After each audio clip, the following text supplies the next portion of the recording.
India के इस bulletin में खबरों के साथ मैं स्वाति और आइए रुक करते हैं आज के तमाम बड़े खबरों की ओर। जम्मू कश्मीर के राजौरी जिला के उपजिला सुंदरबनी में कांग्रेस प्रदेश प्रवक्ता रविंद्र शर्मा की अगुवाई में बीते गत दिनों लद्दाख की गलवान घाटी में चीनी सैनिकों की मुठभेड़ में शहीद हुए सैनिकों को श्रद्धांजलि अर्पित की गई, जिसमें पूरे सुंदरबनी मंडल के कांग्रेसी कार्यकर्ता शामिल हुए। इस पर बोलते हुए प्रदेश कांग्रेस प्रवक्ता रविंद्र शर्मा ने कहा कि अब वह निर्णायक समय आ चुका है कि जब चीन को एक बार सबक सिखा देना चाहिए और यह 1962 का भारत नहीं है। उन्होंने कहा कि हम अपने वीर सैनिकों की शहादत को नमन करते हैं, जिन्होंने अपने देश के लिए अपने प्राण न्यौछावर किए। देखिए सुंदरबनी से सिटू सिंह की। भारत माता की जय। शहीद जवान अमर रहे, शहीद जवान अमर रहे। वंदे मातरम, वंदे मातरम, वंदे मातरम। भारत माता की जय। शहीद जवान अमर रहे।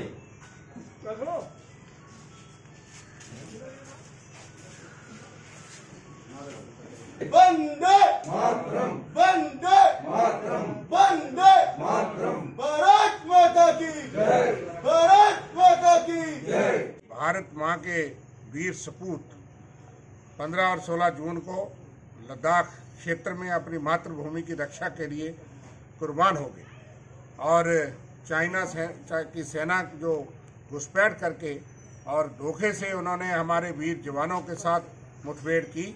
हमें फख्र है अपनी वीर सैनिकों पे, अपनी फौज पे, भारत माता के उन सपूतों पे जिन्होंने उस संकट में भी भारत माँ की रक्षा की, अपनी जान की परवाह ना करते हुए जान की आहुति दे करके जो है अपने भारत माता की जो है उसकी रक्षा की, अपनी मातृभूमि की रक्षा की।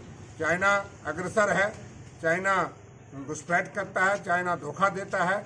चाइना ने जो विवाद खड़ा किया 6 साल से हम देख रहे हैं, डोकलाम से लेकर के, और चाइना जिस तरीके से हमलावर है उसके मंसूबे जो हैं वो ठीक नहीं हैं। इसलिए हम देश की सरकार से ये मांग करते हैं कि वो अपने मातृभूमि की रक्षा करें, अपने वीर सपूतों को पूरा इख्तियार दें कि वो रक्षा कर सके मातृभूमि की। जिस तरीके से वो नेथे वहाँ पे जो शहीद हुए और जिस संकट में कि वो वहाँ पे जो एग्रीमेंट जो रोज बताती है भारत सरकार कि चाइना पीछे हट रहा है, चाइना मान गया है, लेकिन चाइना ने धोखे से हमारे जवानों को वहाँ घेरा। उसके बावजूद हम वीर सपूतों को अपनी श्रद्धा सुमन देते हैं कि इतनी वीरता से उन्होंने चाइना की सेना को भी घायल किया, उनको भी नुकसान पहुँचाया और हमारी भी जो क्षति हुई। कल भी हमने देखा कि कितने जवान जो है वो अस्पताल में वहाँ जख्मी हैं।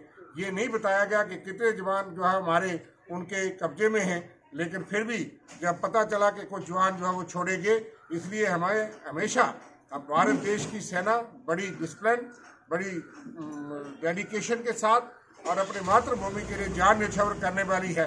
इसलिए हमें अपने वीर सपूतों पे पूरा फख्र और मान है, लेकिन उसके साथ हम सेना के साथ कांग्रेस पूरा देश एकजुट होकर के मातृभूमि के लिए खड़ा है। जम्मू कश्मीर के राजौरी जिला के उपजिला सुंदरबनी में बीजेपी कार्यालय में बीजेपी कार्यकर्ताओं की हुई बैठक, जिसमें जिला प्रधान बालकृष्ण ने जल्द से जल्द ग्रिड स्टेशन सियोट को चलाने का आश्वासन दिया और कहा कि हम पूरी कोशिश करते हैं कि जल्द से जल्द इसका उद्घाटन किया जाए और लोगों से अपील की कि वे संयम बनाए रखें, किसी के बहकावे में ना आए। उन्होंने अपनी प्रेस कॉन्फ्रेंस में आश्वासन दिया कि 1 हफ्ते के अंदर ही हम ग्रिड स्टेशन को चालू करवा देंगे।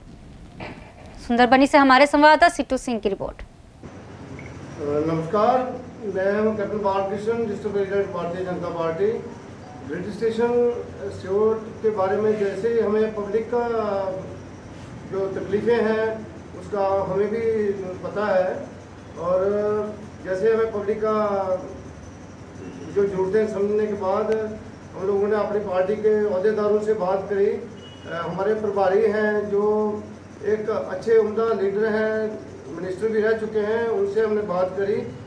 5 जून को दारपुर बरनाड़ा में हमारी मीटिंग थी, उसके दौरान हमने उनसे बात की। उन्होंने चीफ इंजीनियर जी से और सभी उनसे एलजी से बात की है उसके बारे में और उन्होंने आश्वासन दिया था कि थोड़े दिनों में ये चलने वाला है, इसका उद्घाटन होगा और आम जो पब्लिक की तकलीफ़ें हैं उनको मद्देनजर रखते हुए जल्दी से जल्दी इसको शुरू किया जाएगा।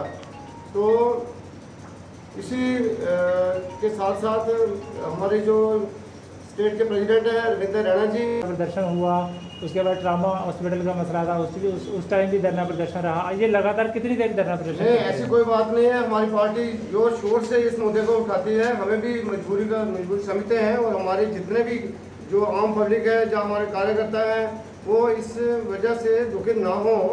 ये जैसे एडीसी का मसला था तो होके रहा है, हम लोगों ने काफी जोर लगाया था हमारी पार्टी। सर धरना प्रदर्शन फिर भी लगातार चलता रहा। धरना प्रदर्शन कितनी देर चलते रहेंगे? धरना प्रदर्शन की ऐसी बात है, लोगों की पब्लिक की जो मुश्किलातें हैं वो समझते हुए सभी लोग जोर शोर से इसकी हिम्मत करके हमारी पार्टी के जो अहदेदार हैं और जो आम जो एडमिनिस्ट्रेटिव है, बड़े लोग हैं, उनसे बातेगा। और सर प्रदेश अध्यक्ष जो है आपकी कॉन्स्टिट्यूंसी से है और इसके अलावा सेंटर में सरकार आपकी है, तो अभी तक ये ग्रिड स्टेशन इतनी देर क्यों इतनी देर लगी? मुश्किलातें होती हैं। देखो 2000 पहले जो है ये इसके स्टे लगा हुआ था।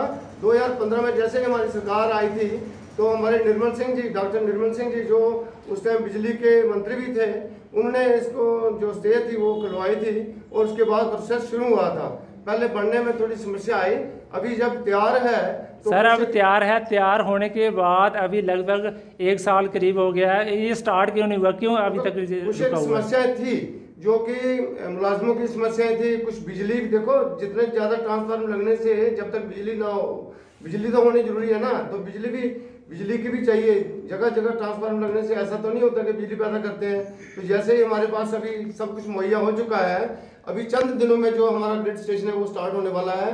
जो हमारी आम सर ये कब तक ये स्टार्ट होगा, आपका क्या कहना है? चंद दिनों में। देखो आश्वासन सभी ने दिया हुआ है, एलजी ने ये भी बोला हुआ है कि चंद दिनों में, हफ्ता 4 दिन में ये काम हमारा होने वाला है।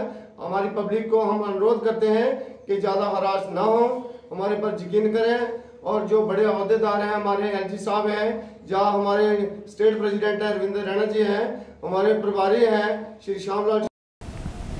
यूपी के बदायूं जिले में भारतीय किसान यूनियन की जिला कार्यकारिणी की बैठक कस्बा उघैती में संपन्न हुई। इसमें जिलाध्यक्ष रामचंद्र ने सभी पदाधिकारियों के साथ संगठन को बढ़ाने और मजबूत करने पर चर्चा की। सभी के विचार विमर्श के बाद निर्णय लिया गया कि कार्यकारिणी भंग करके नई कार्यकारिणी का गठन होना चाहिए, जिसमें सक्रिय और ऊर्जावान कार्यकर्ताओं को मौका दिया जाना चाहिए। जिलाध्यक्ष ने बताया कि जिले की कार्यकारिणी भंग कर दी गई है, जल्दी ही नवीन कार्यकारिणी का गठन किया जाएगा। देखिए उघैती शर्की से बलभद्र सिंह की रिपोर्ट। संगठन के लिए आपकी क्या प्रतिक्रिया रहेगी? मैं रामचंद्र सिंह, भारतीय किसान यूनियन टिकैत, जिला बदायूं।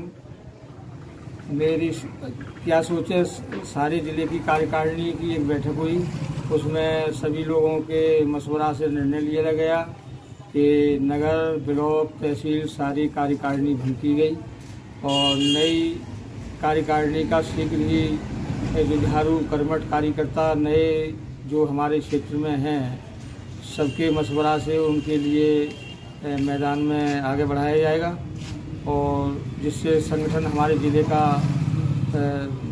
सक्रिय हो सके।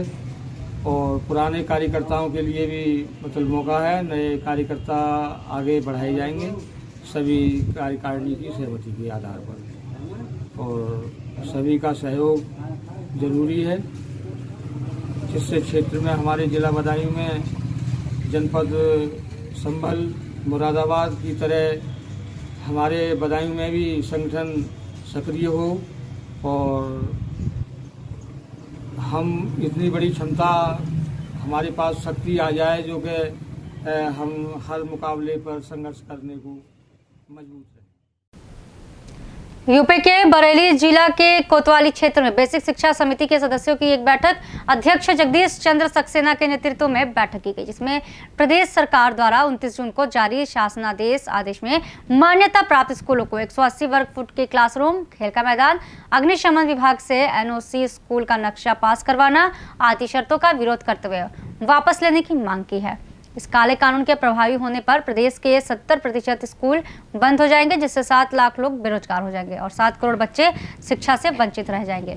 मीटिंग में सर्वेश पाठक, पंकज कुमार, अवनिंद्र स्नातक, राजीव यादव, अभय भटनागर, रिकेश सोखरिया आदि लोग उपस्थित रहे। देखिए बरेली से शाहबाज वेग की रिपोर्ट। मैं जगदीश सक्सेना, बहैसियत महामंत्री बेसिक शिक्षा समिति अध्यक्ष। ये जो प्रेस कॉन्फ्रेंस है या जो भी है बैठक है, वो हमने इसलिए बुलाई थी कि 11/1/19 को एक शासनादेश जारी हुआ था जिसमें पुराने मान्यता प्राप्त स्कूलों पर बहुत सारी शर्तें ला दी गईं जिनको पूरा करना असंभव था।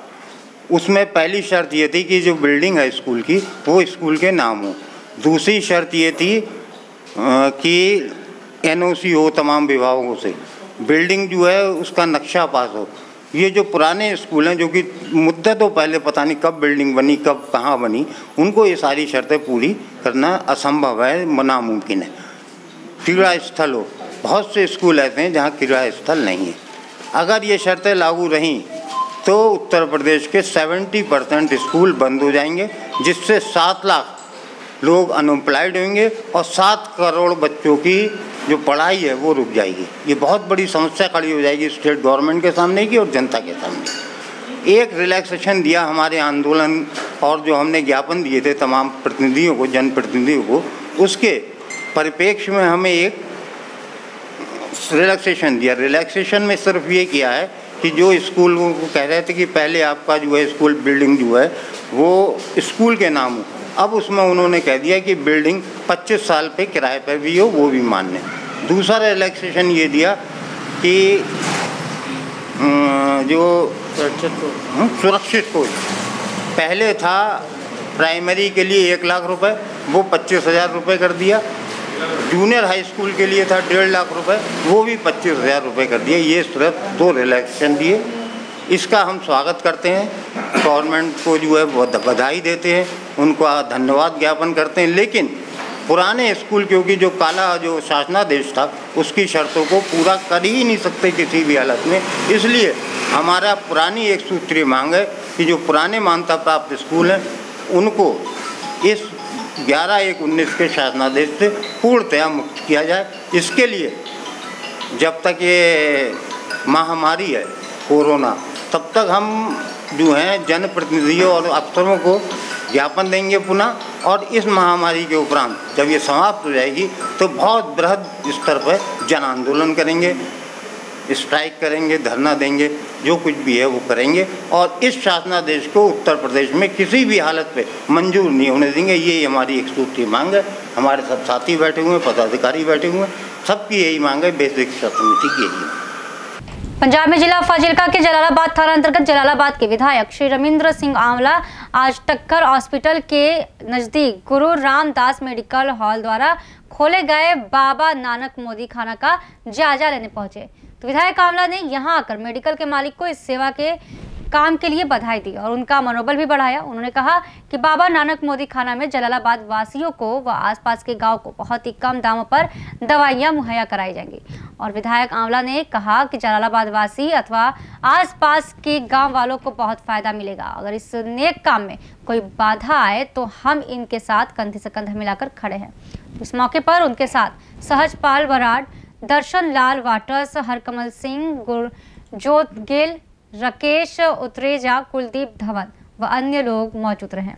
देखिए जलालाबाद से गगन वाटर्स की रिपोर्ट। फास्ट न्यूज़ इंडिया देख रहे सारे दर्शकों का स्वागत है। ਅੱਜ ਤੁਹਾਨੂੰ ਦਿਖਾਵਾਂਗੇ ਕਿ ਸ਼ਹਿਰ ਜਲਾਲਾਬਾਦ ਦੇ ਸਾਡੇ ਜੋ ਵਿਧਾਇਕ ਨੇ ਸ਼੍ਰੀ ਰਵਿੰਦਰ ਆਵਲਾ ਜੀ ਅੱਜ ਉਹ ਪਹੁੰਚੇ ਨੇ ਗੁਰੂ ਨਾਨਕ ਮੋਦੀ ਖਾਨਾ ਦੇ ਉਹਨਾਂ ਦੀ ਹੌਸਲਾ ਅਫਜ਼ਾਈ ਕਰਨ। ਦੇਖੋ ਜਿੱਥੇ ਗੱਲ ਹੋ ਰਹੀ ਹੈ ਕਿ ਇਹਨਾਂ ਦੇ ਖਿਲਾਫ ਲੋਕੀ ਖੜੇ ਨੇ ਜਾਂ ਇੱਦਾਂ ਉਹਨਾਂ ਦਾ ਕੰਮ ਬੰਦ ਕਰਵਾਉਣ ਨੂੰ ਖੜੇ ਨੇ, ਅੱਜ ਉਹਨਾਂ ਦੇ ਨਾਲ ਸ਼੍ਰੀ ਰਵਿੰਦਰ ਆਵਲਾ ਜੀ ਉਹਨਾਂ ਦੇ ਹੱਕ ਦੇ ਵਿੱਚ ਉਹਨਾਂ ਦਾ ਸਾਥ ਦੇਣ ਲਈ ਉਹਨਾਂ ਨੂੰ ਇਹ ਕਹਿਣ ਲਈ ਕਿ ਤੁਸੀਂ ਘਬਰਾਓ ਨਾ, ਅਸੀਂ ਤੁਹਾਡੇ ਨਾਲ ਆ। आओ जानने श्री रविंद्र आंवला जी को लोग की कहना है। तो ये थे भी के समाचार। आगे कुछ खास खबरों के लिए बने रहिए फास्ट न्यूज़ इंडिया के साथ। धन्यवाद।